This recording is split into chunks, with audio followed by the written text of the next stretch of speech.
না কিসের দেখলা না প্যাকেজ করে নিয়ে আসলাম একটা ইয়ে থেকে। টুপ দিয়ে দেবেন নাকি? সবাই একটু বাইরে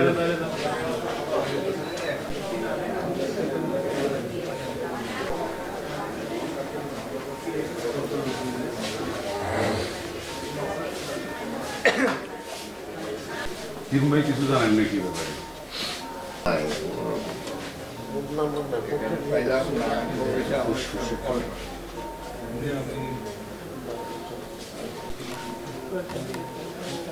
একটা প্যাকেট নিয়ে নিলে হবে, বুঝছেন?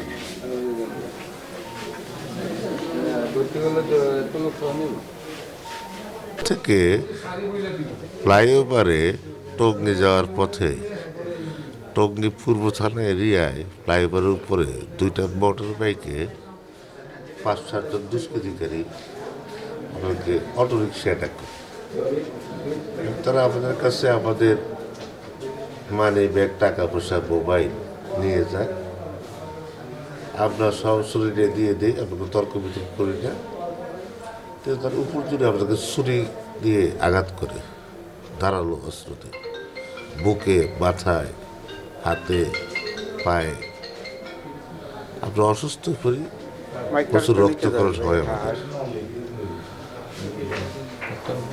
এরপরে আমরা আসলে আর কিছু বলতে পারি, তবে মনে হয়েছে এটা হত্যার উদ্দেশ্যে। কাউকে চিনতে পেরেছেন আপনারা? না, চিনতে পারি নাই, তবে কিছুটা আমরা অনুমান করতে পারি যে এটা হত্যার উদ্দেশ্য ছাড়া তো হইতে পারে। চিন্তার উদ্দেশ্য হইলে তো টাকা পয়সা, মোবাইল নিয়ে যাবে, সোনা গয়না নিয়ে যাবে, কিন্তু ওরা বুকে উপর্যুরি আঘাত, বুকে, মাথায়, এটা হত্যার উদ্দেশ্য। এই ঘটনা ঘটার পরে ওই সময় কোনো মানে পুলিশ এসেছিল ঘটনাস্থলে? না, ঘটনাস্থলে পুলিশ ছিল না, কিছু গাড়ি চলাচল করতেছিল। আমরা দুজনে আহত, প্রচুর রক্তাক্ত। আমরা অসহায়ের মতো বিভিন্ন হসপিটালে, প্রথমে আমরা ইম্পেরিয়ালে যাই, ওখানে প্রাথমিকভাবে কিছু গজ ব্যান্ডেজ দিয়ে আমাদের রক্তক্ষরণটা বন্ধ করে আমরা উত্তরা বিভিন্ন হসপিটালে ঘুরে ঢাকা মেডিকেলে এসে আমি চিকিৎসা দিই। ঠিক আছে, আস্তে বলবেন। আসুন ভাই, বলেন যে কী হচ্ছে ঘটনা। আমরা ওই যে জসীমউদ্দিন থেকে যাচ্ছিলাম টঙ্গীর দিকে। টঙ্গী ওভারব্রিজের উপরে উঠলাম, উঠে যাচ্ছি একটা অটোতে করে। হঠাৎ করে আপনার টঙ্গী বাজারের ঠিক আগেই, হ্যাঁ, এই আমার যতটুকু টঙ্গী বাজার এখানটাই, এই ওভারব্রিজের উপর থেকে হঠাৎ করে চারদিকে দুইটা না একটা হুন্ডা যেন, আমি খেয়াল করতে পারিনি, তবে 2-3 জন লোক, হ্যাঁ, এই সেই ঠাপ করে থামাইলো। আমার মনে হয় সিএনজিওয়ালাটাও থাকতে পারে ওর সাথে, মানে যে অটোওয়ালাটাও থাকতে পারে ওদের সাথে। ঠাপ করে ধরে আমাদেরকে যা আছে দিয়ে আমার আইফোন ছিল, আইফোন 50 Pro Max, আইফোন, তারপরে আরেকটা ফোন ছিল হলো ওগুলির সময় সব দিয়ে দিলাম। তারপর মানি ব্যাগ দিয়ে দিলাম। তারপরে এই মারাস না কেন, মানে ছুরি দিয়ে ঘাই মারাস না কেন, আরেকজন বলেছে সে চলে গেছে, যে মোবাইল নিয়ে গেছে সে চলে গেছে। আরেকজন আইসে থাপ আমাকে এখানে মারলো, এখানে মারলো, ঘেরে আবার ওই সাইড থেকে মারলো। হ্যাঁ, মায়ের আমি কিছু আগামাতে কিছুই বুঝতে পারলাম না। ঠাপ মায়েরটা আমারও প্রচণ্ড রক্তক্ষরণ হচ্ছে। আমি বলেছি সিএনজিওয়ালা বললাম তুই আসে না, মানে অটোওয়ালা আর কি, তাড়াতাড়ি হাসপাতালে যা। তো এমপিআই হাসপাতালে পর্যন্ত অটোওয়ালাটা নিয়ে গেল। ওই অটোওয়ালাটা আছে কি না জানি না, অটোওয়ালাটা কিন্তু লাস্টে ভাড়াও নাকি চলে গেছে। হ্যাঁ, যেখান থেকে অটোটায় উঠছি আমার মনে হয় ওই জসীমউদ্দিন থেকে উঠছি। হ্যাঁ, এখানে এর কয়টার দিকে আনুমানিক? এটা আনুমানিক 12:30 কি 1টা এর মধ্যে। হ্যাঁ ঘটনাটা। তাহলে ঘটনাটা করছে কোন থানা এলাকা মানে আমার মনে হয় এটা টঙ্গী থানা আন্ডারে হবে। হ্যাঁ, কারণ ব্রিজের উপরে তো আমরা তো ব্রিজে উঠছি হলো আপনার ইয়ার থেকে ওই যে আপনার না আমরা ব্রিজে উঠছি হলো ওই যে এটার কি মাস্কোট থেকে, মাস্কোটের এদিকের থেকে ডাইরেক্ট ব্রিজ না, একদম ডাইরেক্ট একদম ইয়ে পর্যন্ত আর কি, কি যেন বলে হোসেন মার্কেট পর্যন্ত। ওই মাস্কোট থেকে উঠছি, এই মাস্কেট থেকে উঠছি আমি ভাবছিলাম একবার যদি টঙ্গী ব্রিজ দিয়ে নেমে যাবো, ওই টঙ্গী ব্রিজ দিয়ে না নেমে আমি সোজা যাইতেছি, সোজা দিয়ে নাম বললো ওই যে কলেজ গেট, ওর নাম ওনার একটা কাজে যাচ্ছে আর কি, কলেজ গেট নামবো, ওই কলেজের উপর দিয়ে যাচ্ছি, ঠিক একটু সামনে যাই এই ঘটনাটা কী হলো আর বুঝতে পারিনি। আপনাকে মামলা করছেন?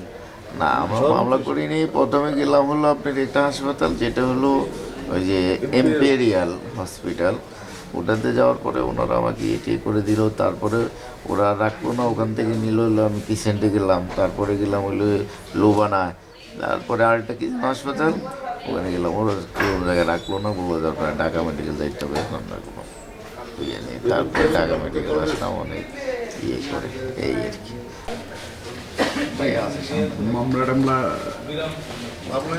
মামলা তো তদন্ত ভিডিও ফুটেজ নিয়ে মামলা করবে বা কি জানেন? না, আমি তো বাসায় ছিলাম। এটা ওরা যে অ্যাম্বুলেন্সে মানে চিকিৎসা ঢাকা মেডিকেলে রওনা দিচ্ছে, তখন অ্যাম্বুলেন্সে বলছে যে একটা নম্বর আছে ফোন করার জন্য, যে ওনাদেরকে কারা ছুরি আঘাত করছে, ছিনতাইকারী বা ব্যক্তিগত কোনো শত্রু থাকতে পারে, তারা ঢাকা মেডিকেল যাইতে হবে। তো আমিও দৌড়ে এখানে চলে আসলাম, আইসা দেখলাম যে এই অবস্থা, বিস্তারিত জানলাম। এখন পরবর্তীতে চিন্তা করব কী করা যায়, মামলা বা তাদের কোনো ওরকম সন্দেহ হইতে পারে, যেহেতু তাদের সবই দিয়ে দিচ্ছে, তাদেরকে মাথা আঘাত করা, বুকে আঘাত করা একটা সন্দেহজনক থাকতে পারে। আর ওদের কোনো কেন করবে, চিন্তাকারী হলে তো যা দরকার তা নিবে। ওর কাছে আইফোন ছিল, সেগুলো নিচ্ছে, সেইটা নাই নেই, সেই না আছে সন্ন্যাস। ওদের মেনলি কোনো আসলে অর্থের লোক। আপনি শুরু থেকে বলবেন মানে যে ঘটনাটা ঘটছে মানে অ্যাকচুয়ালি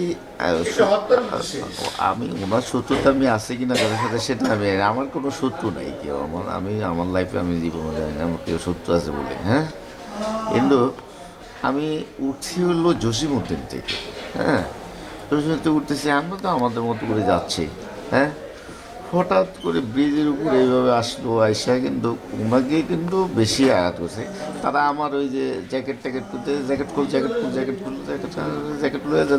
খুলতে যতক্ষণ মানে টাকা পয়সা যা আছে বলে সব নিয়ে গেছে।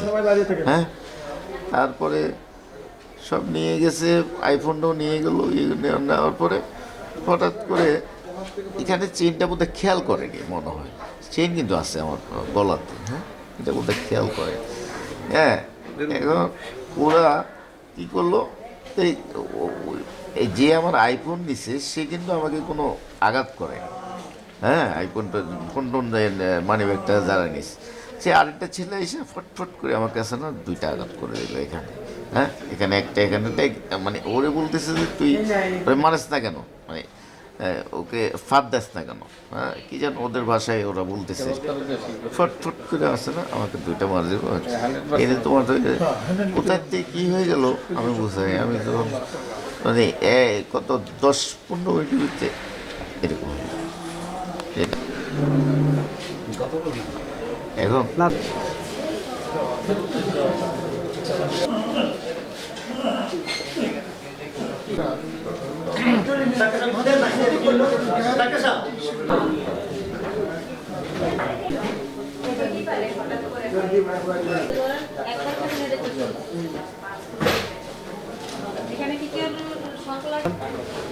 আমারে এদের মানে বর্তমান অবস্থা কি এবং আপনাদের করণীয় কি?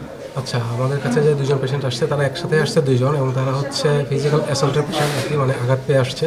তো আমরা তাদেরকে প্রাথমিকভাবে অবজারভেশন করছি, প্রাথমিক পরীক্ষা করা হয়েছে এবং এখন বর্তমানে তারা শঙ্কামুক্ত আছে।